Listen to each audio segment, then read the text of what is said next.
अब कुछ समय के लिए भगवान मथुरा में रहते हैं और फिर कहाँ चले जाते हैं? गुरुकुल।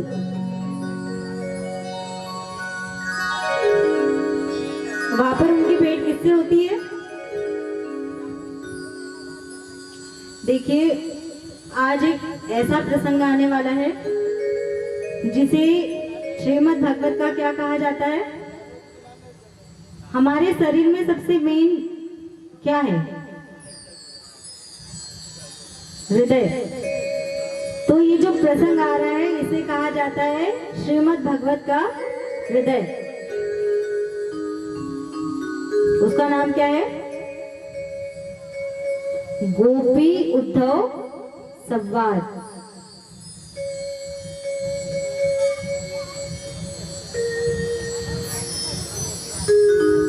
कहते हैं कि अगर कोई कथा में कुछ सुनने आता है तो वो क्या है? गोपी उद्धव संवाद।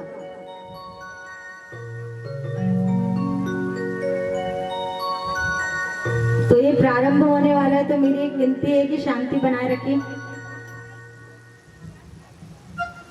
क्योंकि जब तक कथा में भाव नहीं आएगा, मेरा क्या है, मैं छूकर चली जाऊंगी, लेकिन जब तक भाव नहीं आएगा तो उस कथा का कोई मतलब नहीं है। तो यहाँ पर भगवान गुरुकुल जाते हैं, वहां पर उनकी भेंट होती है सुदामा जी से। सुदामा जी उनके गुरुकुल के मित्र थे। अब यहाँ पर क्या होता है?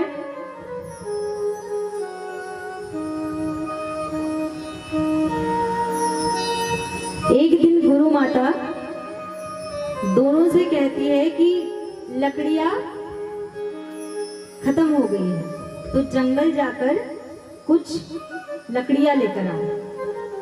और गुरु माता ने सोची कि इन्हें रास्ते में भूख लग जाएगी, तो वह जो चने होते हैं वह चने की एक पोटली बना देती है और सुदामा जी के पास दे देती है। अब इसके पीछे एक छोटी सी कथा आती है कि एक बूढ़ी माँ थी, उनके यहाँ खाने के लिए अन्न भी नहीं थे। आस पड़ोस से मांग कर वह थोड़े अन्न चने जमा करती है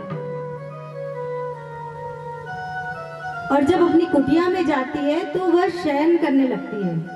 कुछ समय बाद डाकू आते हैं, चोर आते हैं और जो पोटली है, उन्हें लगता है सोने चांदी जवाहरात होंगे, तो वह उस पोटली को लेकर भाग जाते हैं। लेकिन कुछ सैनिक उनके पीछे दौड़ते हैं तो वह पोटली गुरुकुल में छोड़कर चले जाते हैं। अब जब वह बूढ़ी माता उठती है तो वह देखती है उन्हें अत्यधिक भूख लगी है। वह देखती है तो वह चने वहां पर नहीं है। तो जो उनकी मन की आत्मा है, तो वहां से वह श्राप निकलता है कि मुझे इतनी भूख लगी है और मैंने इकट्ठे करने के बाद वो चने मुझे प्राप्त नहीं हुए, तो जो भी वह चने को खाएगा तो दरिद्रता को बुलाएगा। इस प्रकार अब गुरु माता चने की एक पोटली दे देती है। और ये पोटली कौन सी पोटली है? वही बूढ़ी माता की। अभी यहाँ पर दोनों वन की ओर जाते हैं तो सुदामा जी को क्या भूख लग जाती है, तो वह एक एक चने खाते खाते आगे बढ़ रहे हैं।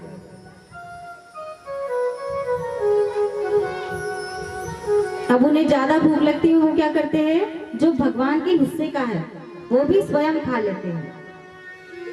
इसीलिए कहते हैं किसी के हक का कभी मत खाओ।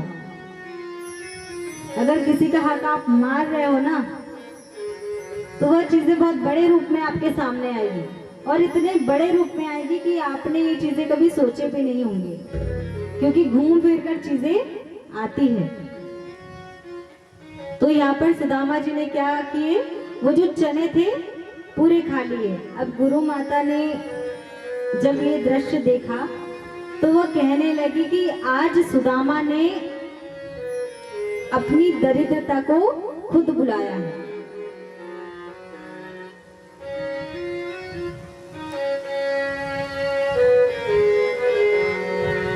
अब उधर से भगवान आते हैं एक वर्ष बाद मथुरा नगरी में उन्हें राजा बनाया जाता है।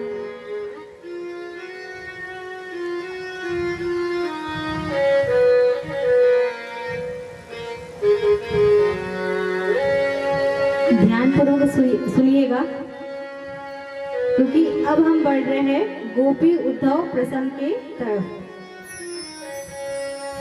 भगवान वापस आते हैं, उन्हें राजा बनाया जाता है। अब क्या हो रहा है कि वह अपनी जो घर की खिड़की रहती है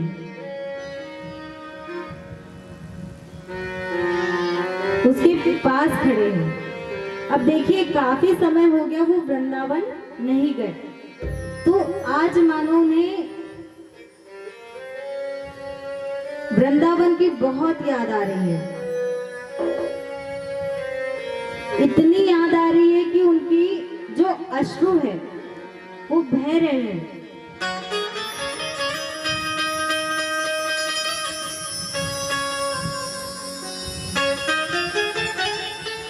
वह सोच रहे हैं उस खिड़की के पास खड़े होकर कि आज मुझे कोई ग्वाल बाल दिख जाए, मुझे कोई गोपी दिख जाए, कोई तो दिखे। उन्हें मानो इतनी याद आ रही है कि भगवान याद करते करते रो रहे हैं।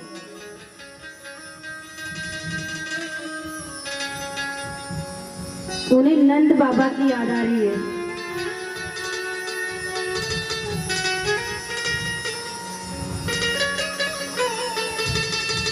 देखते जा रहे हैं, रोते जा रहे हैं और अपनी भाव में इतने मगन हो गए हैं कि वह जोर जोर से चिल्ला रहे हैं कि अरे श्री दामा, मधुमंगल मधुमंगल। मानो उन्हें इतनी याद आ रही है कि वह सोच रहे मुझे एक बार दिख जाए, कोई गोपियां दिख जाए।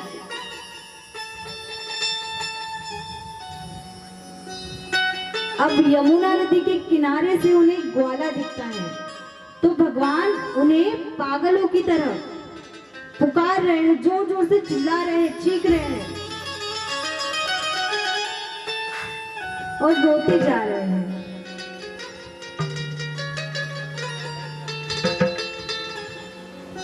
यहाँ पर अब उद्धव जी आते हैं। उद्धव जी कौन है? उद्धव जी है कृष्ण जी के अतरंग सखा।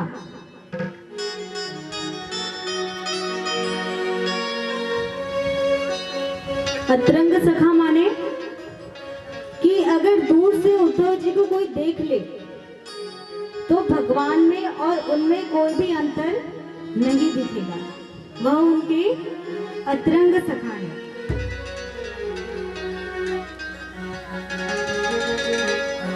अब यहाँ पर उद्धव जी आते हैं, कहते भगवान आप रो रहे हो, आप तो परमपिता परमेश्वर हो, आप क्यों रो रहे हो? तब यहाँ पर भगवान कहते हैं कि उद्धव, देखिए यहाँ पर जो उद्धव जी है,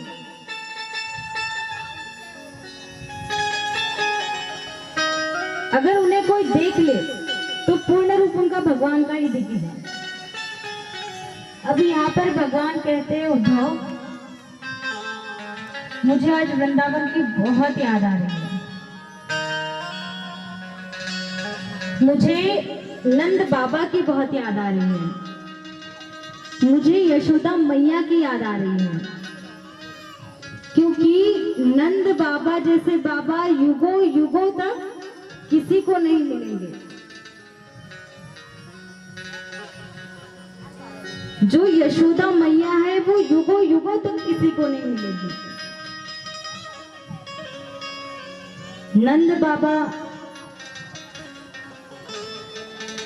जब भी बाहर जाते तो बिना जूती की जाते। क्यों? क्योंकि उन्हें ज्ञात होता था कि जो मेरा कन्हैया है ना, वो मेरी जूती को अपने सिर पर रख के आएगा। कि बाबा बाबा आपने जूते क्यों नहीं पहने।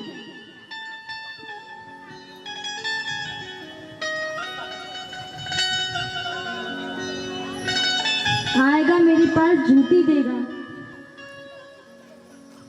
जो यशोदा मैया है वो युगों युगों तक नहीं मिल सकती। क्यों?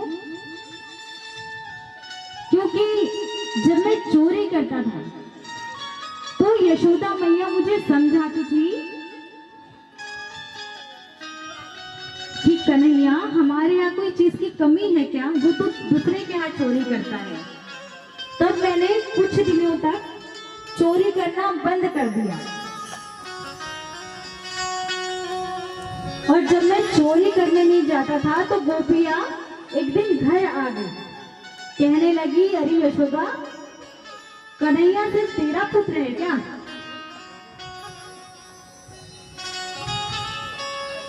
कन्हैया को मुझे मैया कहती थी कि हमारे यहाँ तो भरपूर है, लेकिन जहाँ तो चोरी करता है ना